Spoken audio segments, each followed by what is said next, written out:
Hi, everyone.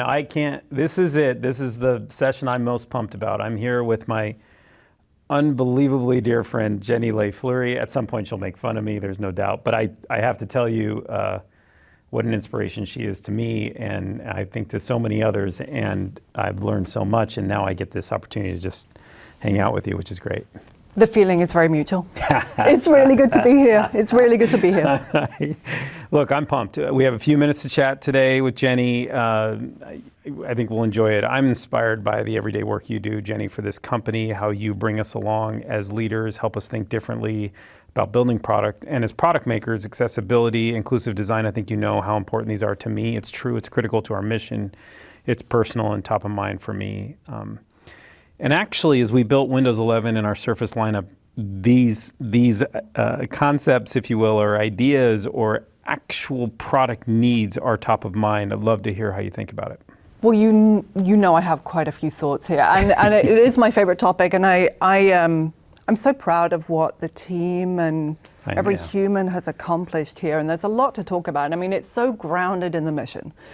Empower every person and every organization on the planet to achieve more. Well, that's just, I mean, that says it all for us. That's 1 billion plus people with disabilities around the world. So it's a responsibility we have to really make sure that we're embedding accessibility in. And I think this year's a really important moment for us. We decided to double down on this, to go after an even bigger goal, which is to bridge the disability divide. We have over 7% of our US base we know have disabilities. And that is expertise, that is lived experience that could help us make better stuff and better products and better Windows. Yeah, and I think how we make these products is crucially important to us right now, especially on the journey we're on. That's why we want to keep making this a top priority, understanding the specific lived experiences of people with disabilities. It's quite powerful. And, you know, look, we're not confused. Windows is this place where everyone goes to create, work, learn, connect, and those people rely on the platform every day, and that includes millions of people with disabilities. And that's in our hearts. It's how we think about it. And we've seen time and time again, you know, features we build for specific disabilities, like the lanyard loops and stickers in the Surface Adaptive Kit. They're being used for so many different purposes, even though at some point they were for a specific need. And for me personally, for the team, like, we think we can make a difference with every single product we make. And so we're kind of thinking about it up and down the stack, specifically for Windows 11. And it's shining through in the products. Oh, I right? hope I mean, so. It like totally is. We want that, right? And I know there's a lot more that you want to do and the team wants to do, but it's, I mean, who doesn't love stickers?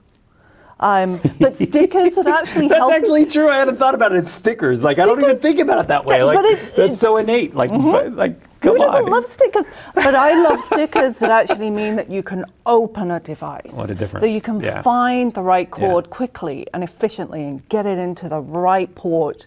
That you can find the right keys. I mean, empowering people with disabilities to to have delightful, efficient, productive, gorgeous experiences, that's what it's all about. And stickers. But let's talk about Windows. Let's pivot. Let's talk about Windows 11. All right. I've been playing with it for a few weeks.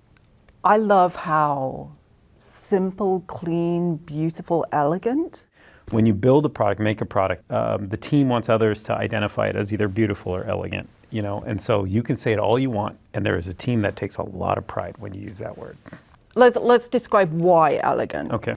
Biggest thing for me as I was playing around with it is, you know, I'm deaf. I can always have, I can split my screen. And snap means that I'm not just constantly fudging with the size of, and I always have an interpreter on my screen. That's where I've been living in the last 18 months. I always have her, and I can quickly snap and get her visible on my screen and save room for all the rest of things as I, you know, multitask more than I should. Yeah. It's just clean and easy, and I'm not fudging around all the time. That's elegant to me. That's it awesome. just works for me. But I know there's a lot more. And there was a ton of stories as the team was building Windows 11 And some of them actually seem on paper really small, but I think that some of the best designs are often the simplest, smallest things. The way you said it is probably better than I can, but I do think these little changes, they make a massive difference, I believe, and it's usually the smallest change that has the biggest impact. I've said that quite often, and we find that after we've made the product. Hearing you see it and say it, I think, critical. And that, because what you get is the product maker and the ingenuity that came with it, the team that was delivering against it, they were hoping for the level of impact to make a difference, and I think that's exactly what happened. And they didn't just do that, they also did the research with people with disabilities that led into it, right? Because let's be honest, anyone can join my cool gang, anyone can become disabled, have a disability at any point in their life. It's the one part of diversity. It's the one part of diversity that you can join the cool gang at any time. You're right. During the launch event, Dave was he's an amazing leader. He's an inspiration to a lot of people here at Microsoft, and he's basically an inspiration to the product, which is what I think, Dave lives for, which we're all, I'm pumped about, and he's amazing. But even within Dave's kind of conversation, there was one piece that, the feedback was incredible after it happened that I got. He said, "We'll all be disabled one day, and I just beat you to it." I know it's something that you've said many times, and here's what I'd say. We all need accessible features, whether that need arises today, tomorrow, whether it was from yesterday. And we need to ensure as a team, as a company, that those features are easy to find and use. The stats tell us that the majority of people will acquire disability as they age, or they acquire it through injury, through accident, through illness. Yep. Only 5% of the population is born with a disability, but up to 20% have a disability. Here's what I want everyone to just breathe in. Disability is a part of being human. It's a part of the human experience. Whether you're a person with a disability today, or you're connected to someone, or in the future you're going to be someone. We're making it easier for everyone to be on an equitable playing field when it comes to technology. It couldn't be more important to spend some time and mess around with everything that there is in Windows 11 accessibility. One of the things we hear a lot is our customers want functionality that works for them and their disabilities. We're talking about simple examples right now, but we also need to do it without losing that premium feel. Isn't that interesting? Like that design aesthetic our customers need and want, all our customers, everyone. In Windows 10, it was a very stark difference. It was you turning on these contrast features in Windows 10 and it was literally flecking it in a very stark, bold, just difference. Windows 11 is a shift. So instead of it being a one button and you're done, it's 4 different contrast themes. They have shades in between, so you can pick the one that personally works for you. And even if you don't have a disability yet, and we've got to remember that with accessibility, it doesn't just benefit people with disabilities, it benefits us all. Design for one, extend to many. Here's what I'll tell you. Our team will stay committed. This is our commitment to you and to everyone to continue focused on creating accessible products. Ones that drive, inclusion both in the home and the workplace. It's so important to think about this world we're in right now, and there's so many other examples of this across Microsoft, whether it's Windows, Surface, Office, Teams, Xbox. There's a lot more. You've got our new voice typing experience, which is super cool, the state-of-the-art AI to transcribe and automatically punctuate what you're saying. We were just using transcription on the last call that we were on, and that feature in Teams, and just, watching you turn it on so seamlessly and use it for me was just just awesome moments. And then we also have focus sessions. This is a feature that's a game changer for me. We also have new sounds in Windows 11. These are designed by our composer. They're meant to be calming. They're meant to guide you through the product. These are all subtle and simple, but they also kind of guide you to the things that are maybe most important, which is you letting the product disappear and then getting to your creation. And if it helps different people with different disabilities, and we think it does, we get pretty inspired about it. And I think that's the kicker in all of it. By the way, I love the auto punctuation, best feature ever. You do? Because I'm terrible at punctuation. Don't tell my mom. But each of those features you just mentioned empowers a section of the disability community and a lot more.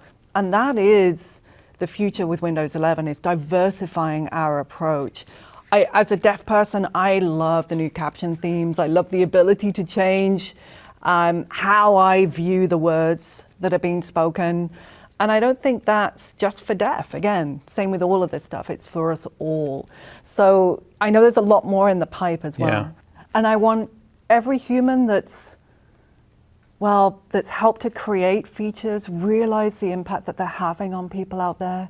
This isn't just, it's not just a piece of nerdery that is cool. It's a piece of nerdery that is... Is that a word? That's a new word. It's a piece of nerdery that's powering people. And that's our responsibility. That's Microsoft. That's our mission. But I also think it delivers on the potential of inclusive design. It really goes after that concept of accessible by design. Again, just so proud of what the team has accomplished and what we will continue to do as we get feedback. I would say this. One of the things I take a lot of pride in is we put the customer at the center. But I will also tell you, that's a journey. And inclusive design is part of who we are as product makers, and it's going to continue. They're a reflection of the people who make them, and then I think more importantly, use them. We're going to keep working, keep listening. Invest a few minutes, hit that Windows key U, check them out, see what there is. Yeah. And know that we have one of the teams that I just love is that we have a dedicated disability accessibility help desk. So you can reach out to us and you can tell us exactly what you think or what you need or what you're missing or what you love. For sure, we are listening. I mean, this is such a great point, Jenny. I hope all of you are listening or watching. There's so much more to come and work to be done, and we're committed to doing that work, but we have to listen first. There's no question. It's so humbling in many ways. Jenny, you're an inspiration to all of us. Thank you for pushing us. Thank you for making us better. I know we'll never be good enough, in my opinion. We always have to get better because it changes every day. And for all of you watching, thanks for having us. And I on the behalf of Jenny and myself, I hope you all enjoy the rest of your Ignite. Thanks, Jenny.